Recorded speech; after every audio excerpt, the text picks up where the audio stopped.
Hello, welcome back to my channel. Today I'm doing a story about Sam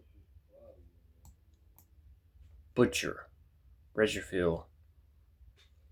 With 77 years, he outsmarted the law.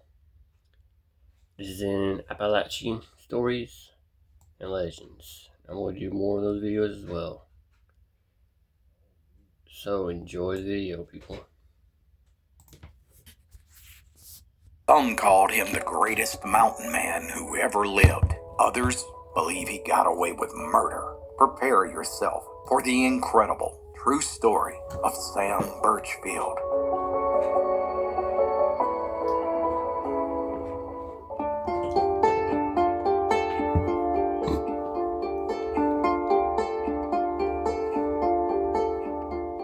Our story begins in the deep winter of 1840 in the long blue shadow of Roan Mountain in Carter County, Tennessee. It's here that a boy named Sam Birchfield was born in a small one-room cabin that had been built by his grandfather just 2 generations before in a remote area known as Tiger Valley, an untamed wilderness that was teeming with every imaginable wild animal. In fact, the valley had once been the hunting grounds of the Cherokee just a decade before. Young Sam grew up as much of a creature of this valley as the animals he hunted. In the summers, his feet grew as tough as leather from running across the rocky creek bottoms. And in the winter, he was never without his coonskin cap as he set his rabbit snares along the old trails that had been carved by the Indians. And although Sam was innocent of all book learning, he was highly educated by the mountains that taught him a different kind of literacy. He could read the forest in a way other boys read a primer. A bent blade of grass told him which way a deer had passed. He knew when rain was coming by the smell of the air, and when there would be a frost by the stillness of the birds. And by the time most boys were still clinging to their mother's apron, Sam was slipping through Tiger Valley, alone. Indeed, the mountains were his classroom, and the animals were his teacher. By all accounts, the Birchfield family were cut from the same cloth as America's first self-sufficient pioneers. Theirs was a life of total independence that was built with strong backs and skilled hands. They were gunsmiths, coopers, weavers, and tanners. Sam's father could forge a gun barrel from a wagon spring and carve his stock from a maple tree. That's right. If they couldn't craft it themselves, they did without, since the nearest store was a day's hard ride away over the mountains. Not that they ever had much need for store-bought things. They grew all their own food on the steep hillsides and kept a few milk cows and a team of oxen. And, of course, they made all their own liquor, which served as their medicine and their currency. It was well known that the Birchfields had a long-standing reputation for producing some of the purest, most potent Who Shot John in the county. Sam's grandfather was a master distiller who passed on the closely guarded family recipe down to his son, and by the time Sam was tall enough to stand on a stump and look over the top of the copper still, his pa had passed the sacred knowledge to him. And so you see, for the first 2 decades of his life, Sam lived in a state of wild grace, completely free in the paradise of Tiger Valley. But during the 1860s, the long arm of a nation that was tearing itself apart began to reach into even the deepest coves, and eventually the drums of war that had swept across America came to Tiger Valley. Then, by 1862, just as Sam had taken a new bride, it was duty to country, or perhaps the pull of adventure, that came calling. And Sam, well, he would answer. He enlisted in the 59th Regiment of the Tennessee Confederate Mounted Infantry. For the next 2 years, the mountaineer-turned-soldier served in the gritty, brutal struggle for the control of the Cumberland Gap. which was a vital supply line that separated Kentucky and Tennessee. But it didn't take long for Sam to realize that this was a rich man's war and a poor man's fight. And it wasn't nearly as glorious as those politicians had promised that it would be. And after 2 years of nearly starving on dwindling rations of salt pork and cornbread, Sam Birchfield was finally mustered out of service in 1864, where he walked back to Tiger Valley. Yet, when Sam returned home, he found that it wasn't the paradise that he'd left. Like so many families across the South, the Civil War had broken the Birchfields' way of life. The valley had been terrorized by bushwhackers from both sides who used the war as an excuse for robbing and plundering. Several times they had descended on the homestead, looting the smokehouse, driving off the livestock, and stealing anything they could carry. And the self-sufficient world that Sam's family had built was left, scarred and emptied. Sam knew that his family needed a fresh start and a new place to rebuild. So, with a heavy heart for what was lost and a flicker of hope for what might be, Sam, his bride, his parents, and all his brothers and sisters loaded up their wagons and their grandpa's copper steel, and they turned their backs on Tiger Valley and set out for a new home, 150 miles away on a high, lush valley known as Cades Cove. And here, Sam Birchfield was about to become one of the most legendary men in American history. The tax deadline is coming soon. H&R Block is right in your neighborhood. Come on in. No appointment needed. Our experienced tax pros are here to help. Visit hrblock.com or walk right in.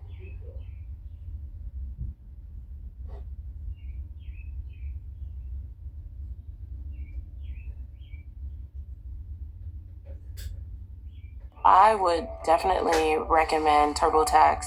My tax expert, she was amazing. She answered all of my questions. It all just felt super easy and transparent. You gotta try it. You have to. Yeah,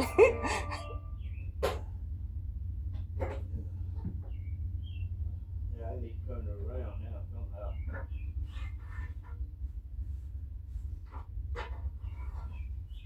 Yeah, you want to step on it now too?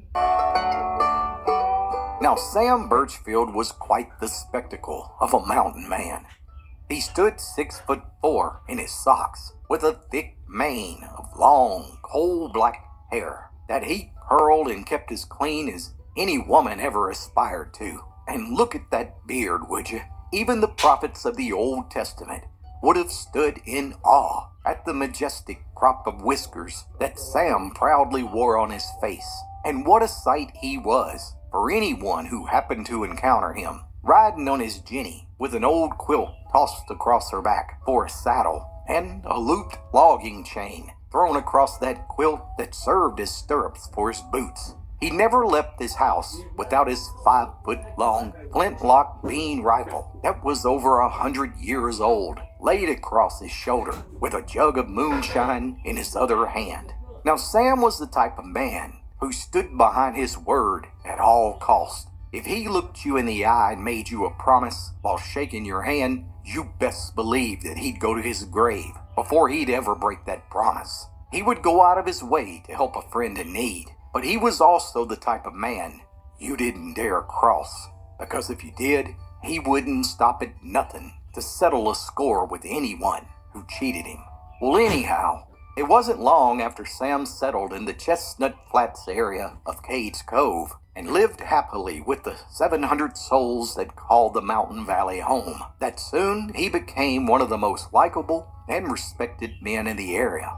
Sam built a watermill on his property, which he allowed all of his neighbors to use free of charge. He shared his bear and deer meat with any family that was in need, and he even donated his time helping to build the Primitive Baptist Church.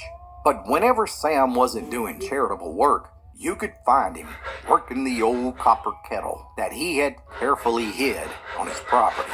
Just like his father and grandfather before him, Sam was a highly respected purveyor of stump water. And most folks in the cove appreciated this high-quality product, which they use for medical benefits as well as being consumed by the gallons at every barn dance. That's right, it wasn't long before Sam was pumping out White Lightning from his faithful 100-gallon still, where he would haul it by the wagon load down to the general store in Cades Cove and sell it wholesale to the store owner, who would then distribute it far and wide to those thirsty flatlanders down in Maryville and Knoxville. And as you might imagine, it didn't take long for those revenuers to begin making trips up to Sam's place looking for his hidden still. And as for Sam, well, he didn't believe there was any crime in turning corn into liquid. The real crime was getting caught. And for most of the time, the crafty mountaineer was always one step ahead of the law. And each time they tried to catch him, he'd be tipped off and move his still to a different location. Now, Sam got away with this for decades, and the law, well, they couldn't stop him. He hid his setup so well that many times the posses of lawmen would become lost for days in the mountains, so much so that Sam himself would have to go rescue them before they starved to death. However, that all began to change in the 1890s. Several times, Sam's operation was raided, and he was hauled down by wagon to the Maryville jail and booked on moonshine charges. That's his mugshot from his first arrest right there.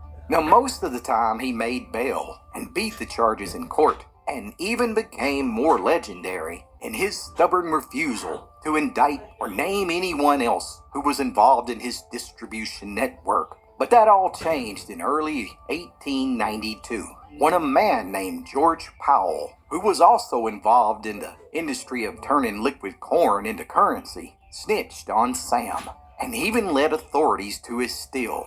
Birchfield was promptly arrested, and this time he would serve 6 months in the Blount County Jail.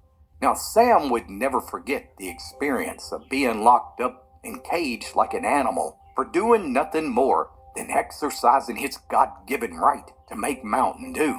Nor would he ever forgive the man who snitched on him. That's right. For the next few years, Sam fumed over his conviction, and it all came to a head on a sunny December day in 1897. And what happens here has remained a mystery to this very day.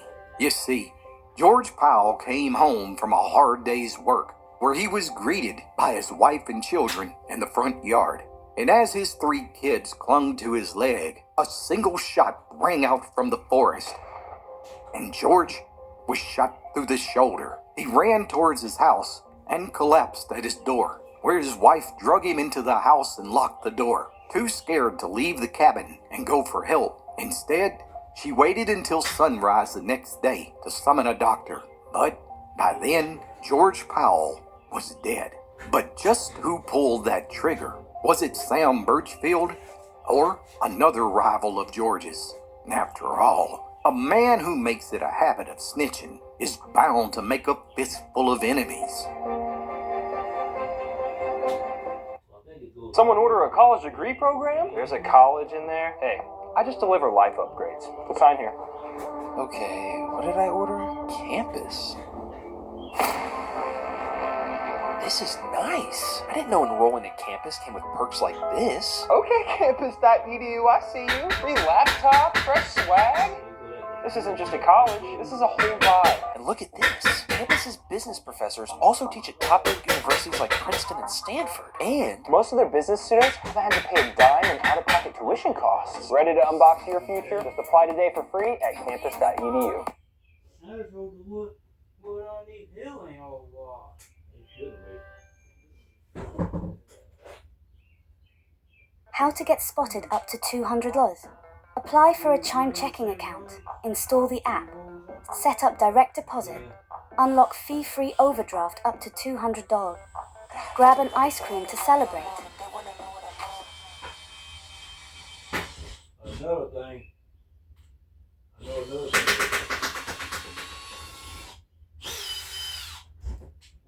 Give someone you love the gift of old-fashioned storytelling. 5 books for the young and old alike that will make your heart smile. Click the link below to order your copy of The Appalachian Storyteller today.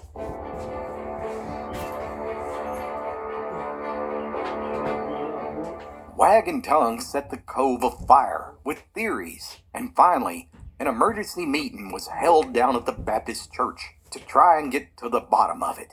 And it was there, before a packed house, that one woman stood up and announced that she had seen Sam Birchfield's son-in-law tearing down Abrams Creek just moments after that gunshot rang out. Just like that, Sam's son-in-law, Hale Hughes, was arrested and charged with first-degree murder.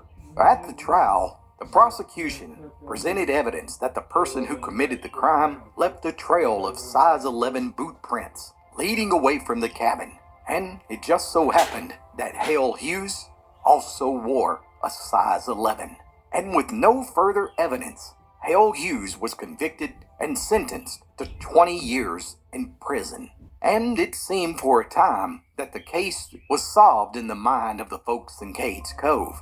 And that was until 2 years later, when Hale Hughes had a change of heart and wrote a letter from prison to the local newspaper, where he shared the details of what he said really happened that fateful day.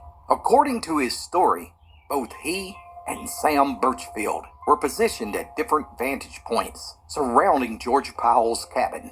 And he claimed that while he had every intention to shoot George himself, it was actually Sam who pulled the trigger. Just like that, the case was reopened and Birchfield was arrested for the murder in June of 1899. And despite a media sensation, the grand jury failed to indict him, and Sam was released. The irony of this entire incident was that during the murder investigation, Sam's photos and life and times as an independent mountaineer and stubborn moonshiner who refused to pay taxes were splashed on the front pages of newspapers all over East Tennessee. And slowly, Sam actually became a folk hero for his brazen ability to outsmart and openly defy the law. And it wasn't just an image, because Sam never stopped, with his last arrest for untaxed liquor coming in 1907, when he was at the ripe old age of 67.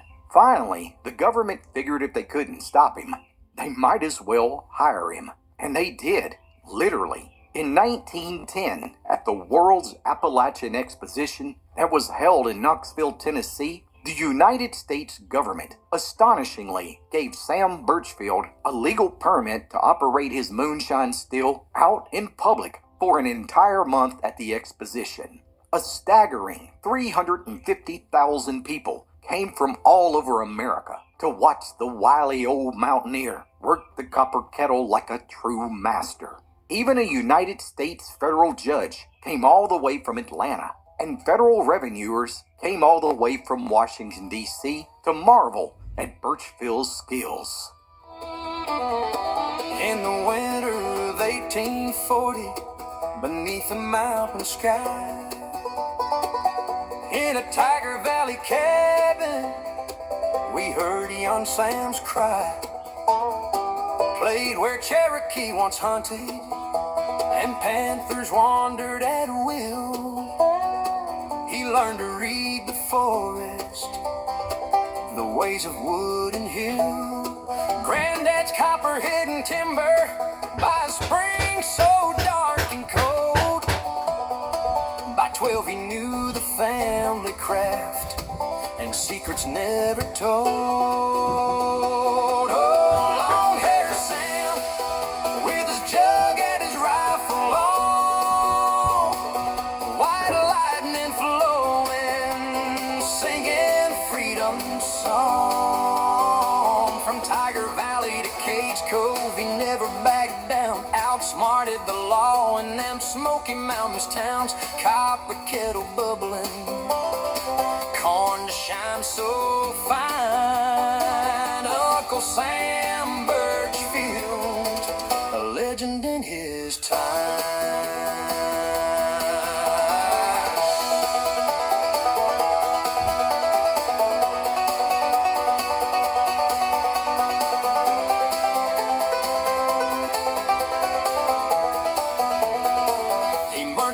Cumberland Gap when the drums of Vortex sound came home thin to a valley, burned but trampled down.